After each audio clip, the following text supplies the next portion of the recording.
ETF index mutual funds నేర్చుకుని stock మార్కెట్లో రాణించాలనుకుంటున్నారా? వెంటనే ఈ నెంబర్కి కాల్ చేయండి.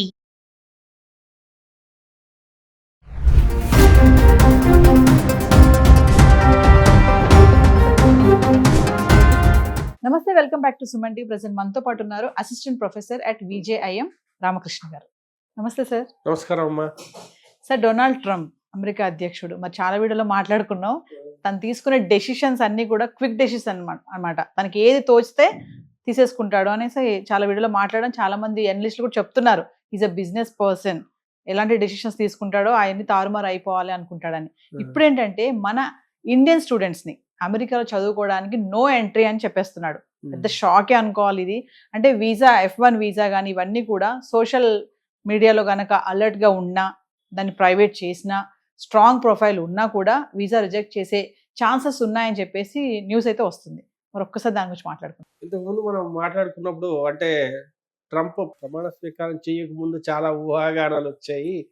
అప్పట్లో అవి ఎన్ని నిజాలు అవుతాయి ఏమిటి అని మనం అప్పట్లో చాలా మాట్లాడుకున్నాం.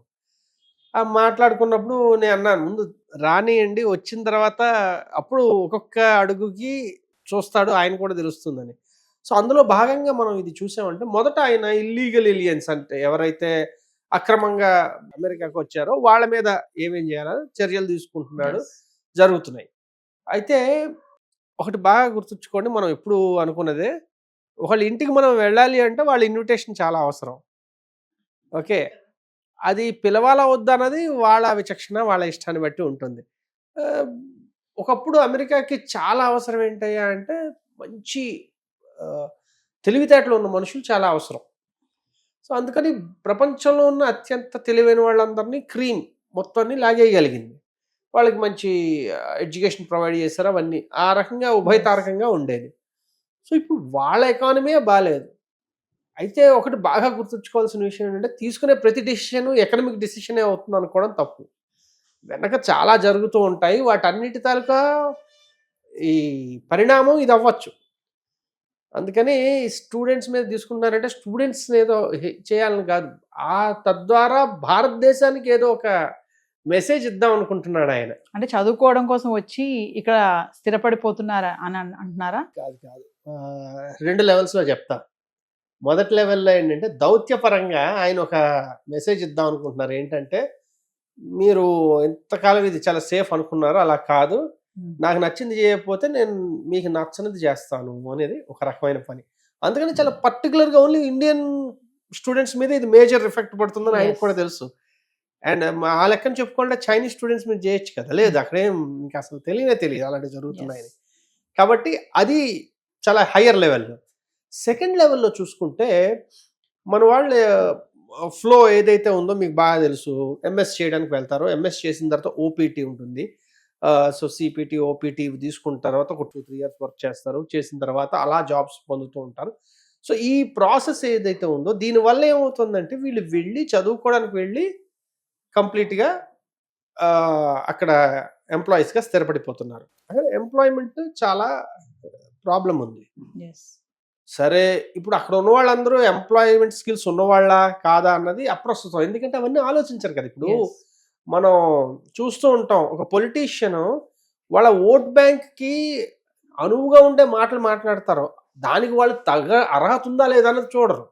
ఇప్పుడు సడన్గా ఇండియా వాళ్ళందరూ వెళ్ళడం మానేస్తే స్టూడెంట్స్, అక్కడ ఉన్న జాబ్స్ అన్ని అమెరికన్స్కి ఇచ్చేయచ్చు అనుకుంటున్నారా? వాళ్ళకి ఆ స్కిల్ సెట్స్ లేవు కదా. కానీ వాళ్ళకి వినడానికి ఏది సొంపుగా ఉంటుంది? ఏ సొంపుగా ఉంది? ఇదిగో నేను మీకు ఉద్యోగాలు ఇవ్వడం కోసం వాళ్ళని ఓపీటీ యాప్ ఇచ్చేస్తున్నాను.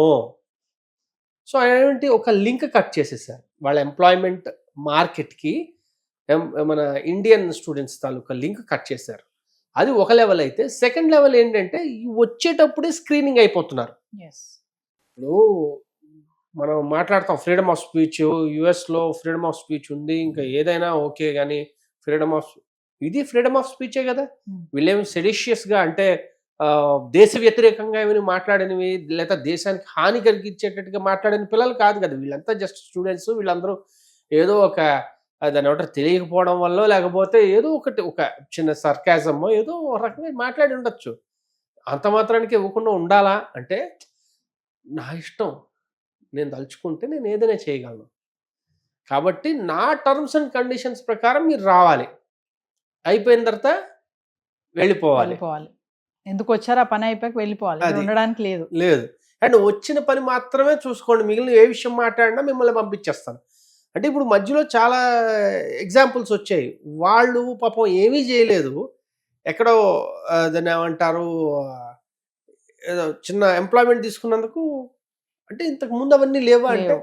ఒకటి గుర్తుంచుకోండి, రాజు తలుచుకుంటే దెబ్బలు కొదువు ఉండదు.